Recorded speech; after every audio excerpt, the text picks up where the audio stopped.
Pentagon है उसने अभी कहा है कि पाकिस्तान जो है वो अपनी एयर ग्राउंड एक्सेस जो है वो हमें देगा। पाकिस्तान इस चीज का मुतहम्मिल हो सकता है कि वो अमेरिका के साथ खड़ा हो और चीन को वो छोड़ दे और फिर भारत का दुमचला बनकर तालिबान की खिलाफ जो है वो अमेरिका को सहूलतें फराहम करे। पेंटागन है उसने अभी कहा है कि पाकिस्तान जो है वो अपनी एयर ग्राउंड एक्सेस जो है वो हमें देगा।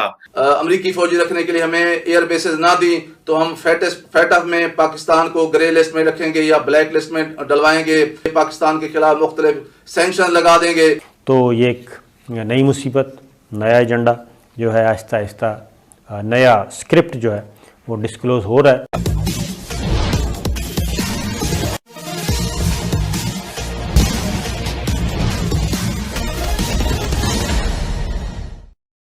अमेरिका अपनी फौजें अफगानिस्तान से बाहर निकालने वाला है, लेकिन अफगानिस्तान से अपनी फौजें बाहर निकालने के पहले तालिबान पर नज़र रखने के लिए उसने पाकिस्तान से एक एयर बेस की मांग किया है। अगर एयर बेस पाकिस्तान अमेरिका को नहीं देता है तो अमेरिका के कोप का भाजन बनेगा। अगर एयर बेस दे देता है तो फिर पाकिस्तान को तालिबान के विरोध का सामना करना पड़ेगा। पाकिस्तान की हालत सांप और छुछुंदर जैसी है, एयर बेस दे तो नुकसान और नहीं दे तो नुकसान। पाकिस्तान के इसी सांप छुछुंदर की कहानी बयान करती आज की परिचर्चा। आइए आगे सुनते हैं। पेंटागन है उसने अभी कहा है कि पाकिस्तान जो है वो अपनी एयर ग्राउंड एक्सेस जो है वो हमें देगा। जनरल केनेथ मैकेंजी जो कि कमांडर हैं यूएस सेंट्रल कमांड के, उन्होंने यूएस सेनेट में ये कहा था कि हमें जो अमेरिका की जो फोर्सेस हैं उन्हें अफगानिस्तान के इर्द गिर्द रहना पड़ेगा ताकि अगर कुछ इस तरह का अलकायदा का या दाइश का कोई इस तरह के अटैक अफगानिस्तान पे होते हैं तो हमारे जो काउंटर टेररिज्म ऑपरेशन है वो जारी रह सकें। ये आज की डॉन की बहुत बड़ी खबर है कि पाकिस्तान ने हमेशा जो है वो ओवरफ्लाइट्स एंड ग्राउंड एक्सेस दी है अमेरिका को to facilitate its military presence in Afghanistan और आइंदा भी देते रहेंगे। सो दिस मीन्स कि somehow there is a tacit approval which has been given to US on this। America हमारा खित्ते में रोल को खत्म कर रहा है। अमेरिकन एडमिनिस्ट्रेशन पाकिस्तान नहीं आई, ना डिफेंस वाले आए, ना सिविलियन आए। टफ फोन कॉल आई एंटनी ब्लिंकन से सेक्रेटरी हमारे वजीर खारजा को, और वो उधर अफगानिस्तान और अमेरिका में बैठ के हमें कॉलें करते हैं और मदद मांगते हैं, लेकिन अब वो पाकिस्तान आने को तैयार नहीं है। अमेरिका क्या हमें पैकेज दे रहा है? चंद टके या चंद डॉलर्स के हमें पैकेज दे रहा है, या फिर ये धमकी दे रहा है कि अगर पाकिस्तान ने हमें जो है वो ड्रोन रखने के लिए एयर बेसेस ना दिए या चंद फौजी या चंद सैकड़ों जो है वो अमेरिकी फौजी रखने के लिए हमें एयर बेसेस ना दी तो हम फैटफ में पाकिस्तान को ग्रे लिस्ट में रखेंगे या ब्लैक लिस्ट में डलवाएंगे, या जो बैन अवी मालियाती इदारे हैं, वर्ल्ड बैंक है, IMF है, उसमें हम पाकिस्तान को जो उसकी जो मुख्तलिफ मुआहदे हैं वो ख़त्म करवा लेंगे, पाकिस्तान के खिलाफ मुख्तलिफ सैंक्शन लगा देंगे। अगर आज अमेरिका को ये सहूलतें दी जाती हैं और यहां से ड्रोन्स उड़कर परवाज करके तालिबान पर हमलावर होते हैं तो फिर तालिबान किस तरह पाकिस्तान की खैरखी कर सकते हैं? फिर तो वो TTP को भी इजाजत देंगे कि वो पाकिस्तान पर हमलावर हों। यकीनन पाकिस्तान अब दूसरों की जंग में ना तो कूद सकता है और ना ही वो माजी के तजुर्बे दोहराने का मुतहम्मिल हो सकता है। और इसी तरह अब रूस और चीन की भी ख्वाहिश है, बल्कि उन्होंने पाकिस्तान को आगाह भी कर दिया है कि अब आपने किसी भी सूरत में अमेरिका की जंग का हिस्सा नहीं बनना। और फिर देखें कि अब जो है दुनिया भर में 2 नए ब्लॉक बने हुए हैं इस वक्त, रूस, चीन, पाकिस्तान, ईरान, तुर्की और तालिबान एक धड़े के जो है ना वो अज्जा में शामिल हैं, जबकि अमेरिका और भारत वो दूसरे ब्लॉक का हिस्सा हैं। पाकिस्तान इस चीज का मुतहम्मिल हो सकता है कि वो अमेरिका के साथ खड़ा हो और चीन को वो छोड़ दे और फिर भारत का दुमचला बनकर तालिबान की खिलाफ जो है वो अमेरिका को सहूलतें फराहम करे।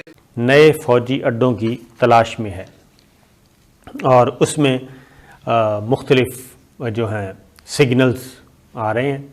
अभी खुल के बात नहीं की, लेकिन वो ये कहते हैं कि हमें इस रीजन में नए फ़ौजी अड्डे चाहिए, नए अमरीकी फ़ौजी अड्डे, जहाँ पे अगर अफ़गानिस्तान में कोई गड़बड़ होती है तो हम फौरी तौर पे मदद को पहुँच सकें या स्ट्राइक वट्राइक कर सकें, जो भी करना है तो उसके लिए तो उसमें वस्त एशियाई रियासतों के 3 मुल्कों के नाम आ रहे थे और उसमें काज़ाख्स्तान वगैरह ये सारे हैं, ताजिकिस्तान, काज़ाख्स्तान, ये एक और मुल्क है, जहन में नहीं है इस वक्त, 3 रियासतों पे। और उसमें कोई और ऑप्शन भी वो कहते हैं कि हमारे पास होना चाहिए, क्योंकि वो ईरान को भी सामने रखते हैं और इधर से अफ़गानिस्तान को भी सामने रखते हैं, पाकिस्तान को भी नहीं जाने देते, क्योंकि पाकिस्तान वो समझते हैं कि शायद बहुत ज़्यादा चाइना की तरफ माइल है, तो ये भी नहीं होना चाहिए।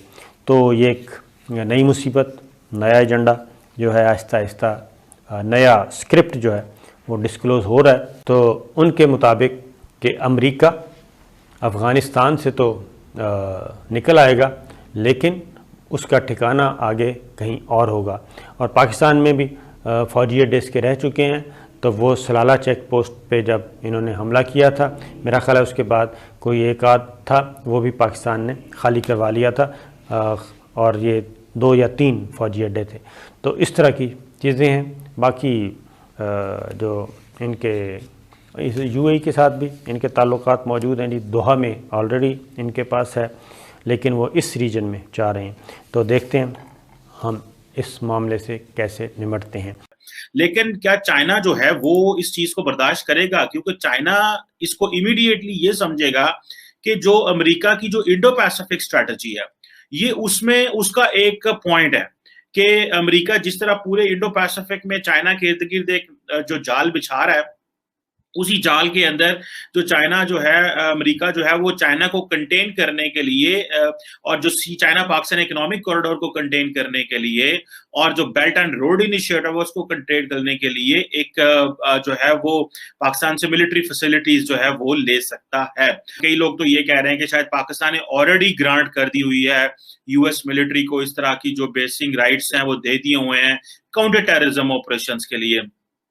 और इसके अलावा जो जैकबाबाद में भी सिंध जैकबाबाद में भी एक मिलिट्री बेस है, जो कि लॉजिस्टिकल सपोर्ट अमेरिकन और उनके अलाइड फोर्सेस को अफगानिस्तान में देती रही 2001 के बाद। चाइनीज, रशियंस एंड इरानियंस ये नहीं चाहते कि जिस तरह कोल्ड वार के जमाने में वो एक जो U-2 aircraft, spy aircraft Peshawar से उड़ा करते थे, और वो रशियंस की जो थी वो सर्विलेंस करते रहते, तो बाद में पता चला कि वो सिर्फ रशियन की सर्विलेंस नहीं करते रहे, वो चाइनीज की भी करते रहे हैं। एनवायरनमेंट ठीक नहीं है। इमरान खान साहब ने पोलराइजेशन कर दी हुई है।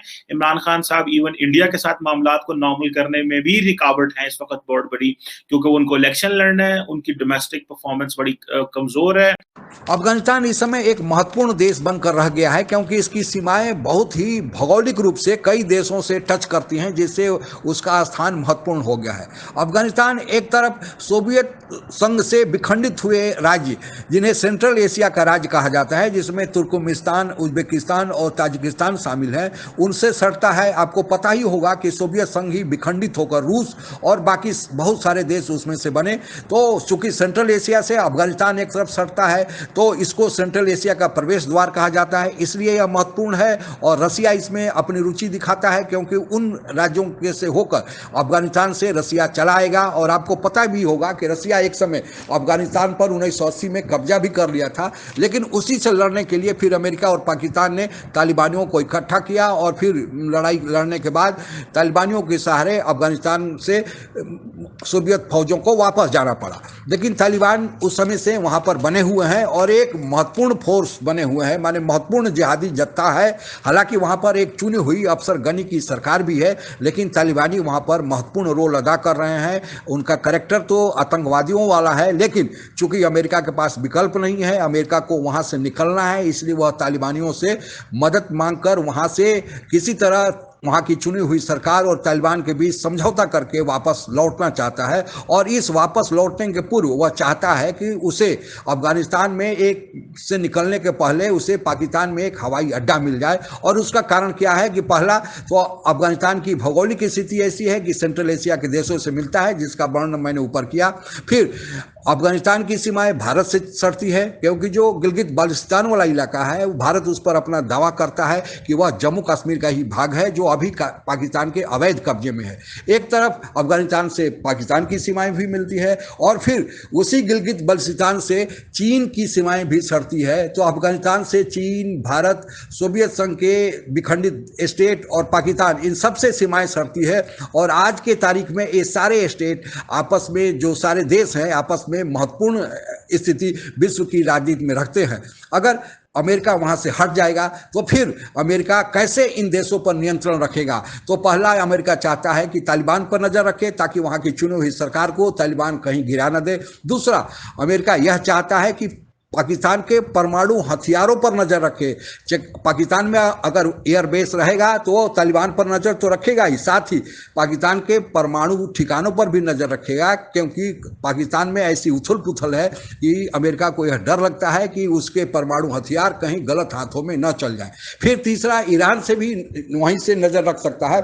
आपको पता है कि ईरान चोरी छुपे परमाणु हथियार बना रहा है और उसी कारण अमेरिका उस पर प्रतिबंध भी लगाया है। तो अमेरिका वहां अगर रहेगा पाकिस्तान में तो वहां पर भी नजर रख सकेगा। फिर भारत के मदद के लिए भी आ सकता है अमेरिका अगर वहां रहेगा तो, और फिर चीन पर नजर रख सकता है। और चीन का सीपैक भी वहीं से होकर गुजरता है, तो पाकिस्तान में रहने से, चूंकि सीपैक का अमेरिका विरोध करता है तो पाकिस्तान में बना रहेगा, तो सीपैक पर भी वह नजर रख सकेगा और हो सकता है उसके मार्ग में बाधा बनाए।